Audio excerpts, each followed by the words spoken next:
back, everyone. So I was going to give you a little bit of an update on where I'm at with things.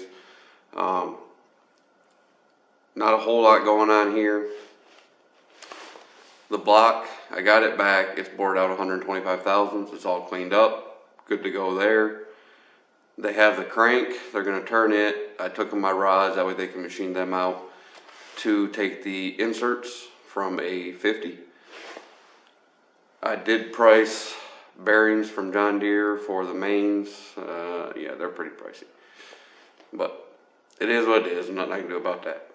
I was able to get the oil system removed from the tractor. I tried recording it right out of memory for whatever reason.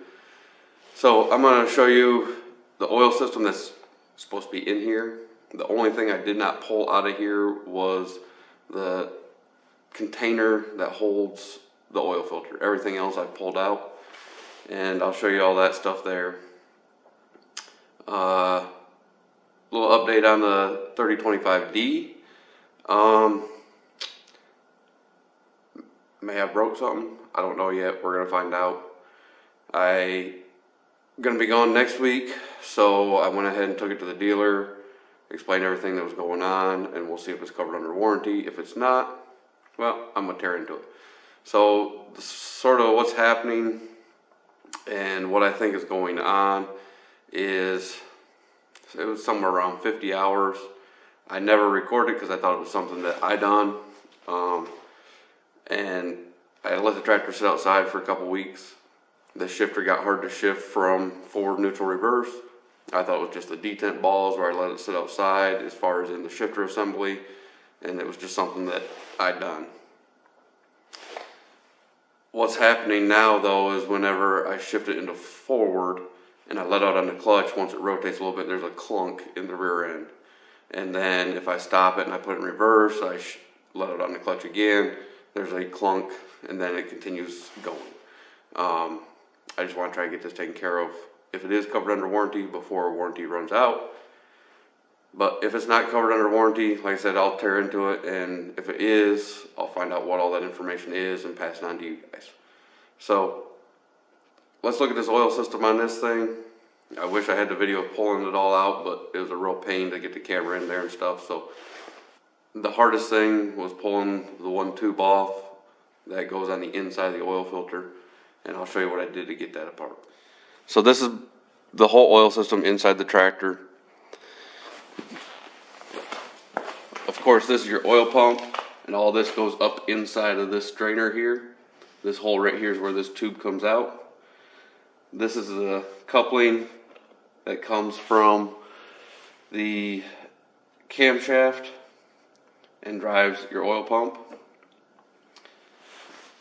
This here actually sits on top of the canister that holds the oil filter, and this tube runs all the way up and is pressed into here. And this is what was a real pain to get apart, so I can pull all this stuff out so I can clean everything up. As you can tell, there's a bunch of sludge and stuff around the strainer. I want to get all this stuff cleaned up. Now to remove this guy, from what I was looking up, it said to make a tool that goes up and gets in these holes right here, and then you can just pull it down. It's a son of a gun to pull down. What I did is I took some welding wire,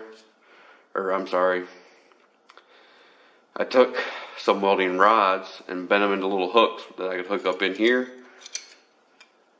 and then attach the vice grips to them, and I beat the crap out of this here with a hammer until it broke loose and finally pulled down. So that is the hard part about being able to pull all this stuff apart. Since I got it all pulled apart, now I'm going to figure out how I'm going to go through on cleaning all this stuff up. I don't have a parts washer. I'm thinking I'm going to just get me a tote and fill it with some parts cleaner or paint thinner and clean everything up. So that's sort of where I'm at with everything. Like I said, still waiting on the feedback from the machine shop on the crank. And once we can get that stuff here, I can get all this stuff cleaned up. As far as that part that's in here that the oil filter goes into, it's like a stamped steel housing.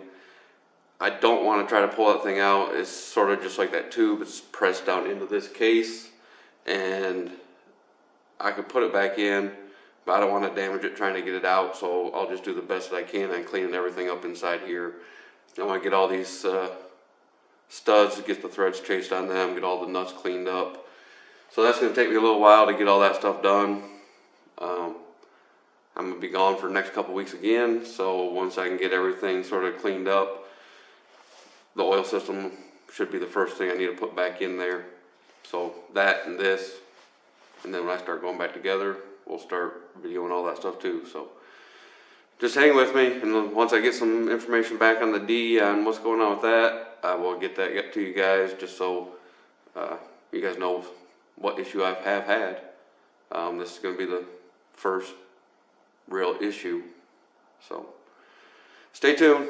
If you haven't subscribed already, go ahead and hit that subscribe button, and I'm going to keep trying to make these videos as long as I can get time to do them. So if you guys have questions, just let me know. I'll try to answer as much as I can. For some reason, something's going on with the way I have stuff set up in my app to where it's not showing me the comments like it used to, so I'm going to have to try to figure that one out. So you guys have a good one. Thanks for watching, and we'll see you next time.